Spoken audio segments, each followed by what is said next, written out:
Antiguamente, los libros de texto servían de un año para otro. Los hermanos pequeños los heredaban de los mayores. ¿Se acuerdan ustedes? Yo sí. Hoy en día los libros cambian cada año. Se supone, por lo tanto, que lo que se enseñó el curso anterior con los libros antiguos ya no vale para el siguiente curso. Parece que la cuestión central es que los padres se gasten el dinero una y otra vez, año tras año, porque lo parece, ¿no es cierto? De esto vamos a tratar hoy en Foro Abierto. ¿Tienen que ser gratuitos los libros de texto? Quédense porque lo que aquí se diga les va a interesar mucho.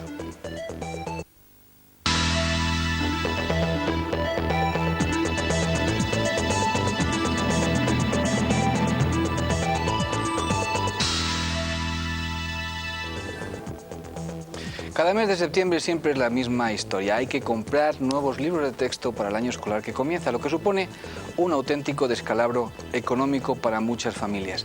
Pero ¿quién debe pagar estos libros? ¿Acaso la Constitución no dice que la enseñanza básica es obligatoria y gratuita? Enseguida entramos en materia, pero antes les invitamos a que vean el siguiente reportaje que hemos preparado sobre el asunto. Comienza un nuevo curso y, como cada año, miles de escolares acuden a sus centros con las carteras repletas de libros. Las familias más afortunadas aprovecharán los libros de hermanos y amigos. Otras deberán hacer su propio desembolso para comprar los libros de sus hijos. Lo cierto es que la mayoría de los padres deberán destinar una media de 25.000 pesetas a la compra de nuevos libros de texto. Un gasto que no sería excesivo si no hubiera que añadirle la compra de uniformes y del resto del material escolar. Tras 2 años de iniciativas rechazadas, la Confederación de Asociaciones de Padres y Madres de Alumnos ha conseguido que la gratuidad de los libros de texto sea tratada en el Congreso. Sin embargo, la primera reunión de la subcomisión encargada no ha arrojado buenas perspectivas. Los padres se quedan solos. La gratuidad se contempla como un objetivo a largo plazo mientras se aboga por la concesión de becas y ayudas. Aún así, este parche no soluciona el problema. El aumento de la cuantía de las becas en un 20% se queda corto. Las 12.000 pesetas que suponen no son suficientes, sobre todo para las familias más desfavorecidas. Lo cierto es que cualquiera de las soluciones propuestas encuentra siempre el rechazo de alguna de las partes. Los libreros también han querido tener voz y voto y consideran que otra de las posibilidades, la de descender en un 12% el precio de los libros, supondría la quiebra de las pequeñas librerías. Lo que es seguro es que hasta que unos y otros se pongan de acuerdo, la gratuidad de los libros seguirá debatiéndose de forma indefinida. Los profesores tampoco se ponen de acuerdo a la hora de considerar qué libros son obligatorios y cuáles complementarios. Y surge la pregunta, ¿debería una Biblia llevar descuento o no? Por el momento, los niños seguirán acudiendo al cole y presumiendo de los libros nuevos, pero los padres seguirán rascándose el bolsillo para subir la cuesta de septiembre. ¿Tienen que ser gratuitos los libros de texto? Es un asunto muy sensible, os lo adelanto. Hay mucho dinero en juego, para ser más precisos, en torno a 21.000 millones de pesetas, que son pesetas. Nosotros hubiéramos querido que los editores de libros hubieran estado aquí representados, pero han declinado la invitación. Ellos sabrán por qué. Seguramente en este debate nos vamos a enterar por qué.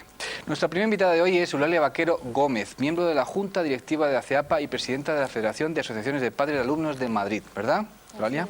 Vamos a empezar por lo básico, ¿vale? ¿Por qué tienen que ser gratis los libros de texto? Desde nuestra Constitución hasta ahora nadie ha reivindicado nada, salvo ustedes. ¿Por qué?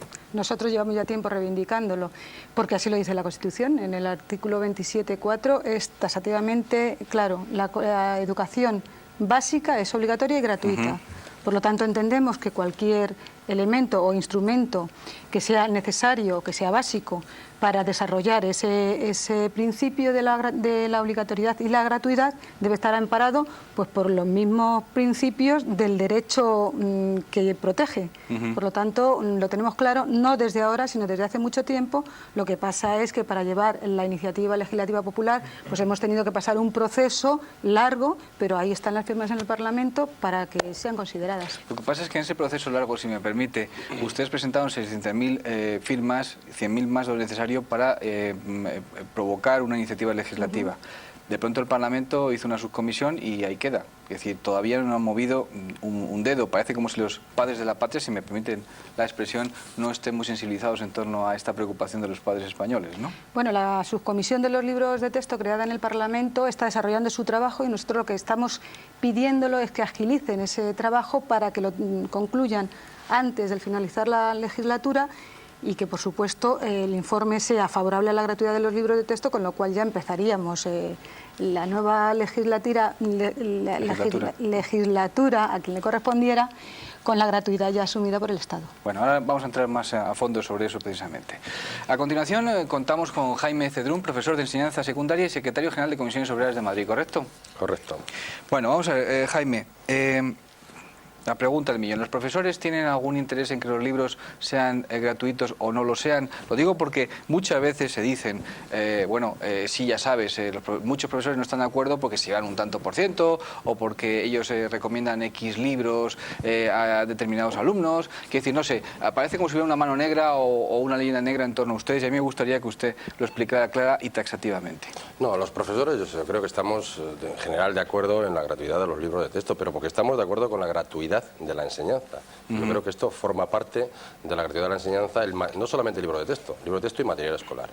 La realidad de los centros nos dice que hay profesores que utilizan libros de texto, que hay otros que por el contrario prefieren, además escogiendo desde su propia libertad de cátedra, otras fórmulas, es decir, que requieren material escolar, que requieren otro tipo de recursos y además con la modernización del sistema educativo, pues cada día más habrá nuevos recursos que trascienden el propio libro de texto. Nosotros planteamos, y yo creo que en eso coincido con todo el profesorado, en que sea gratuito tanto los libros de texto como el material escolar que se necesita.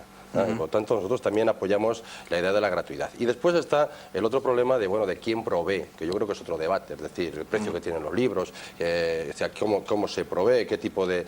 Todo este tipo de cosas yo creo que es otro debate que yo creo que a lo largo de esta pequeña... Habrá que hablar de ello. Lo hablaremos, pero lo que pasa es que yo también quería quitar un poco hierro al asunto, porque bueno, normalmente se sabe que por la propia legislación actual, pues bueno, cada 4 años se elige libro. Aquellos profesores o aquellos seminarios que consideran que tiene que tener libro de texto y se elige entre lo que hay en el mercado y no hay mucho más. ¿Sí? Vamos a entrar a hablar sobre ello también. Bienvenido de nuevo. Nuestra tercera invitada es Emilia Zaballos, abogada. Emilia, vamos a ver, Emilia es una vieja invitada nuestra, no vieja en el sentido de, sino que ha venido otras veces. Emilia, vamos a ver, muchas veces se está argumentando de que existe un derecho constitucional a la enseñanza gratuita y por otra parte pues se ha hablado del derecho a la libertad de mercado y se argumenta muchas veces de que que estos dos derechos pueden colisionar y demás. Ahí me gustaría que me dijera su opinión en torno, desde el punto de vista legal, en torno a si en este sentido, los padres de alumnos tienen todo el derecho de reivindicar precisamente esto, la gratuidad para todos sin ningún tipo de diferencias sociales, es decir, para ricos y para pobres. Vamos a ver, yo creo que del texto de la Constitución se desprende perfectamente esa libertad de enseñanza. Lógicamente existe también la libertad de mercado. Si han coexistido hasta el día de la fecha es que pueden seguir haciéndolo. Sí. Y respecto al tema de la gratuidad, yo entiendo que debería existir esa gratuidad también para los libros de texto, porque es vital para apoyar lógicamente a esa obligación que hay de dar o de facilitar la enseñanza, pero sí que habría que delimitar periodos en los que se deberían facilitar ese tipo de textos, que entendemos por gratuidad, qué etapa es la que realmente se deberían facilitar esos libros, también cómo se podrían distribuir y cómo no, y siempre pensando lógicamente en este tipo de empresarios o pequeños negocios que son los que después tienen que vivir también de lo que venden. Yo creo que no habría ningún problema en hacer compatible uno y otro. Una cosa y la otra. Cosa. Ahora entremos más desde el punto de vista legal. Bienvenida, Emilia. Por último, contamos con José Andrés Antón, director gerente de distribuciones Ceran, una distribuidora especializada en libros de texto, ¿verdad que sí? Feran. Yo también soy humano y me equivoco. José Andrés, le hago la misma pregunta que le he hecho antes a Eulalia Vaquero. ¿La gratuidad debe ser para todos? ¿Ustedes lo ven así?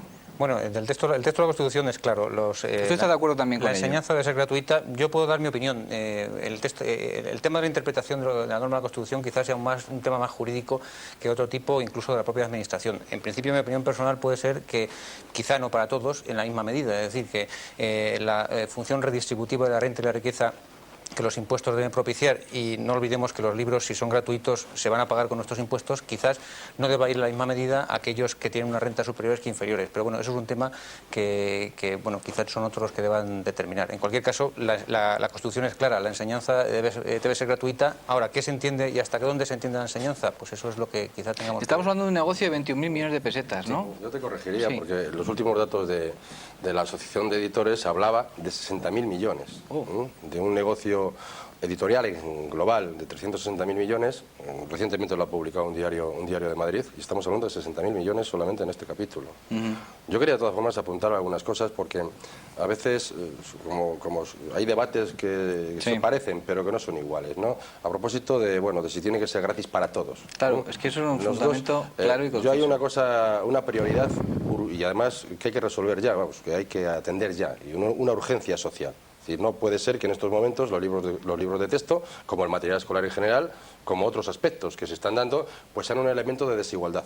Es decir, que en estos momentos hay familias que no pueden comprar libros de texto. Y hay alumnos, hay niños y niñas que en la escuela no tienen libros de texto porque no pueden acceder a ellos. Esa es una primera cosa. Pero con esto no quiero que nos Sí. confundamos lo otro, porque yo creo que la enseñanza obligatoria, la LOS establece que Sí. primaria y secundaria es enseñanza obligatoria y gratuita, es decir, obligatoria. Es decir, los alumnos tienen el derecho a la educación, pero tienen el deber de asistir a sus clases y de Sí. ir a la escuela. Por lo tanto, a todas las familias de este país, sean del nivel que sean, de renta que sean, tienen obligatoriamente que llevar a sus hijos a la escuela. Por lo tanto, si el Estado obliga, razonablemente además, yo estoy totalmente de acuerdo, una sociedad democrática obliga Sí. a las familias a que sus hijos vayan a la escuela, lo lógico es que esa escuela garantice una gratuidad total. Edificios, profesorado, pero indudablemente también el material escolar.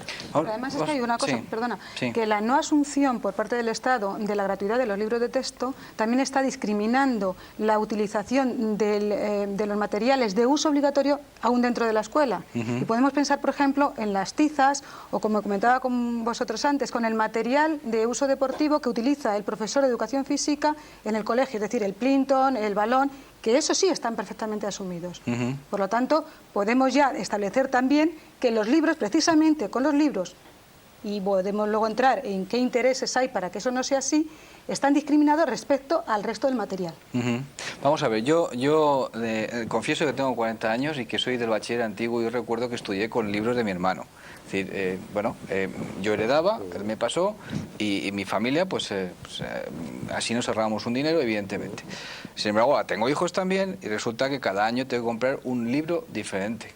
Inclusive al año siguiente, si son los dos iguales, pero si fuera uno mayor que el otro, pues posiblemente el segundo año no le serviría.